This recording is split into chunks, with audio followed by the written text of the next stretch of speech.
இன்னைக்கு இந்த வீடியோல ஜப்பானியர்களோட 7 மினிமலிஸ்ட் ஹேபிட்ஸ தான் பார்க்க போறோம். இவங்களோட மினிமலிஸ்ட் ஹேபிட்ஸ தெரிஞ்சுக்கிட்டு நாம என்ன பண்ண போறோம்னு கேட்டீங்கன்னா, உங்களோட வாழ்க்கையில அமைதியையும், தெளிவையும் இந்த ஹேபிட்ஸ் கொண்டு வராங்க.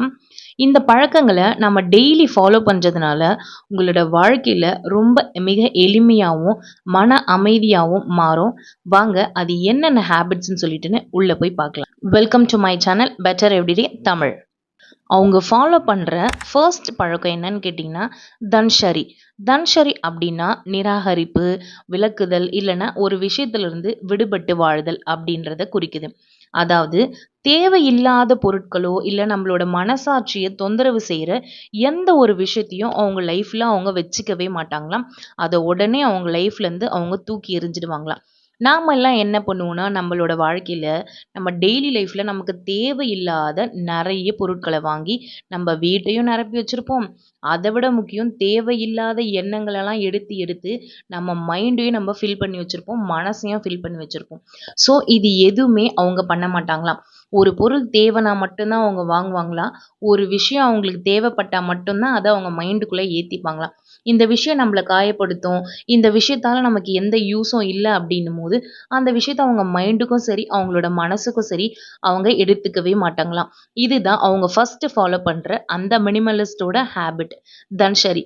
ஸோ நம்மள நிறைய பேர் தேவையில்லாத ஆணியெல்லாம் மண்டையில போட்டு குழப்பிட்டு நாமளும் குழப்பிக்கிட்டு நம்மளை சுத்தி இருக்கவங்களையும் நம்ம குழப்பிக்கிட்டு இருப்போம்.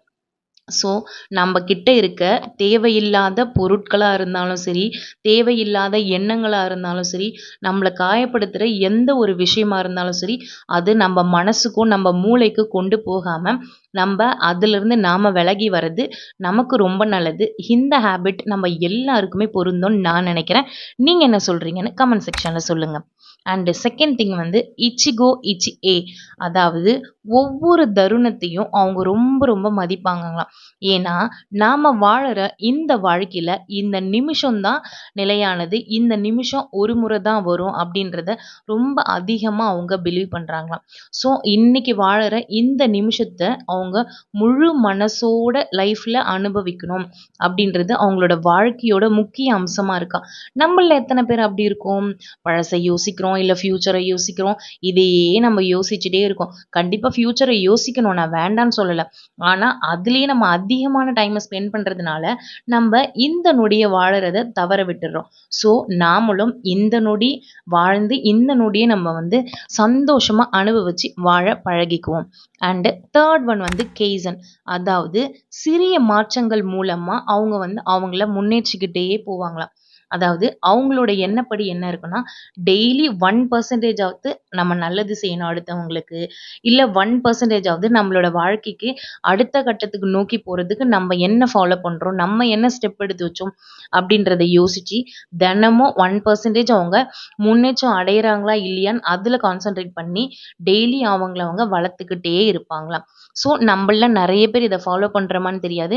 இதுவும் நமக்கு ரொம்ப ரொம்ப முக்கியமான விஷயம். ஸோ இந்த விஷயத்தையும் நம்ம ஃபாலோ பண்ணலாம். இது எல்லாருக்கும் பொருந்துற ஒரு விஷயம் தான். அண்ட் ஃபோர்த் ஒன் வந்து சிம்பிள் கிளாத்திங், அதாவது எளிமையான ஆடைகளை மட்டும்தான் அவங்க வந்து வேர் பண்ணுவாங்களாம். நம்மள எத்தனை பேர் வந்து எல்லா விஷயத்துக்கும் நம்ம வந்து எளிமையான ஆடைகளை வந்து வேர் பண்றோம். ஒரு கல்யாணமா இருக்கட்டும், அடுத்தவங்க கல்யாணத்துக்கு கூட நம்ம வந்து 5,000 to 6,000 வரைக்கும் ட்ரெஸ் வாங்கி ஸ்பெண்ட் பண்ணி போட்டுட்டு தான் போறோம். ஆனா அந்த அவ்வளோ காஸ்ட்லியா ட்ரெஸ் எடுத்ததை நம்ம 1 or 2 days தான் யூஸ் பண்ணுவோம். திருப்பி அது பீரோல பத்திரமா தூங்கிட்டு தான் இருக்கும். எதுக்கு நம்ம இவ்வளோ காசு கொடுத்து வாங்கணும்னு நமக்கே தெரியாது. அந்த ஒரு நாளுக்காக நம்ம நிறைய அமௌண்ட் ஸ்பெண்ட் பண்ணுவோம். இது இந்த ட்ரெஸ்ஸு எல்லா விஷயத்துக்குமே இது பொருந்தும். ஆனா ஜப்பானியர்கள் வந்து எப்பவுமே அவங்க வேர் பண்ற ஆடைகள்லாம் ரொம்ப எளிமையா மட்டும்தான் இருக்குமா. அதிகமா அவங்க ட்ரெஸ்ஸுக்கு ஸ்பெண்ட் பண்ணவே மாட்டாங்களாம். நம்ம மக்கள் நிறைய பேர் ட்ரெஸ்ஸுக்கு அதிகமா ஸ்பெண்ட் பண்ணுவாங்க. நான் ஸ்பெண்ட் பண்றவங்கள மட்டும்தான் சொல்றேன், ஸ்பெண்ட் பண்ணாதவங்கள சொல்லல.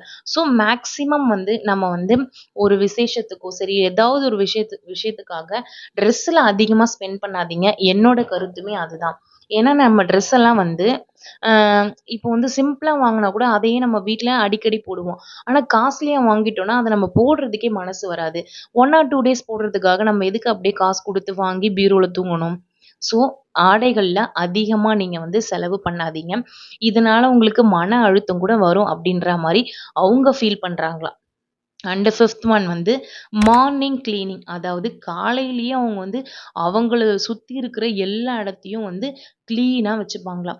ஆனா நம்பல்லாம் என்ன பண்ணுவோம்னா, காலையில எழுந்து ஹரிபரியா நம்ம வந்து வேலைக்கு போணும், வீட்ல குழந்தைங்கள ஸ்கூலுக்கு அனுப்பணும், ஆஃபீஸ் போணும், நம்ம ஓடிட்டு நம்ம எல்லா வேலையும் முடிச்சுட்டு கிளீன் பண்ணுவோம். ஆனா அவங்க என்ன பிலீவ் பண்றாங்கன்னா, காலையிலேயே எழுந்து என்ன சுத்தி இருக்க இடத்த நான் சுத்தமா வச்சுக்கிட்டேன்னா, என்னோட மனசு சுத்தமா இருக்கும் அப்படின்ற மாரி அவங்க நம்புறாங்க. ஸோ அவங்க காலையில ஃபாலோ பண்ற விஷயம், காலையில எழுந்த உடனே வீட்ட அவங்க சுத்தமா வச்சுப்பாங்களாம். அப்படின்றதுனால அவங்களோட மனசும் சுத்தமா இருக்கும் அப்படின்ற மாதிரி அவங்க ஃபீல் பண்றாங்க. அண்ட் சிக்ஸ்த் ஒன் வந்து டிஜிட்டல் மினிமலிசம்.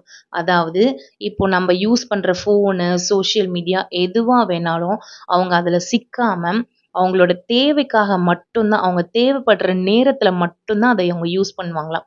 ஆனா நாம அப்படியெல்லாம் யூஸ் பண்றதில்ல. ஸோ இது நமக்குமே வந்து யூஸ்ஃபுல்லா இருக்கும்னு நெனைக்கிறேன். நம்மளோட தேவைக்காக, நம்ம எதுக்காக இந்த ஃபோன வச்சு நம்ம என்ன நல்லது கத்துக்க முடியும்? இந்த ஃபோன வச்சு நம்ம எப்படி மேல போக முடியும்? அப்படி யோசிச்சுட்டு, அதுக்காக இந்த ஃபோனையும், இல்ல நம்ம யூஸ் பண்ற இந்த நெட் எல்லாமே, இந்த சோஷியல் மீடியா எல்லாத்தையும் நம்ம அதுக்காக யூஸ் பண்ணா ரொம்ப நல்லாருக்கும். ஸோ இந்த சிக்ஸ்த் ஒன் வந்தும் நமக்கு கண்டிப்பா பொருந்துங்க. அண்ட் செவன்த் ஒன் வந்து அப்ரிஷியேட்டிங் சைலன்ஸ். அதாவது அவங்க அமைதிய ரொம்ப ரொம்ப விரும்புவாங்களாங்க. ஏன்னா, ரொம்ப அமைதியா இருந்தா, உங்களோட மனசு வந்து எல்லா விஷயத்திலயும் ஒரு தெளிவான முடிவு எடுக்க முடியும் அப்படின்றது ரொம்ப ஆழமா அவங்க நம்புறாங்கங்க. ஸோ, நம்ம வந்து ரொம்ப அமைதினா எப்படின்னா யார்கிட்டயும் பேசாமலாம் இல்ல. எந்த விஷயத்திலும் நம்ம வந்து போட்டு குழப்பிக்காம, அமைதியா இருந்து ஒரு தெளிவான ஒரு முடிவு எடுக்க முடியும் அப்படின்றது ரொம்ப அதிகமா அவங்க நம்புறாங்கங்க. உங்களோட உள்ளத்த அது தெளிவாக்கும். உங்கள சுற்றி இருக்க சூழல நீங்க அமைதியா வச்சுக்கணும் அப்படின்றத அவங்க இந்த 7வது பாயிண்ட்ல சொல்றாங்க. இந்த பழக்கங்கள அவங்க தினமும் ஃபாலோ பண்றதுனால, அதாவது ஜாப்பனீஸோட மினிமலிசம் வந்து நம்மளோட வாழ்க்கையையும் எளிமையாக்கும் அப்படின்றதும் இல்லாம, அமைதியாவும் மாற்றும் அப்படின்றது என்னோட கருத்துங்க. அவங்க இத ஃபாலோ பண்றாங்க. இத ஃபாலோ பண்றதுனால அவங்களோட வாழ்க்கை முறையும் எளிமையா இருக்கு. பிளஸ் அவங்களும் ஒரு அமைதியான வாழ்க்கைய வாழறாங்க. அப்படின்றத இந்த வீடியோல நான் சொல்லிக்கிறேன். நான் சொன்ன இந்த 7 பாயிண்ட்ல எந்த பாயிண்ட் உங்களால ஃபாலோ பண்ண முடியும், இல்ல ஃபாலோ பண்ண முடியாது அப்படின்றத எனக்கு கமெண்ட் செக்ஷன்ல சொல்லுங்க. உங்களோட வாழ்க்கைய எளிமையாகவும், அமைதியாவும் மாற்ற விரும்புனீங்கன்னா, நான் சொன்ன இந்த 7 பாயிண்ட்ல எந்த பாயிண்ட் உங்களுக்கு சூட்டபிளா இருக்கும்? எது உங்களால ஃபாலோ பண்ண முடியும்? அத எனக்கு கமெண்ட் செக்ஷன்ல சொல்லுங்க. நான் நெக்ஸ்ட் இத விட ஒரு சூப்பரான வீடியோல வந்து மீட் பண்றேன். வீடியோ பிடிச்சிருந்தா லைக் பண்ணுங்க, ஷேர் பண்ணுங்க. மறக்காம சப்ஸ்கிரைப் பண்ணி விட்டுருங்க. Thank you.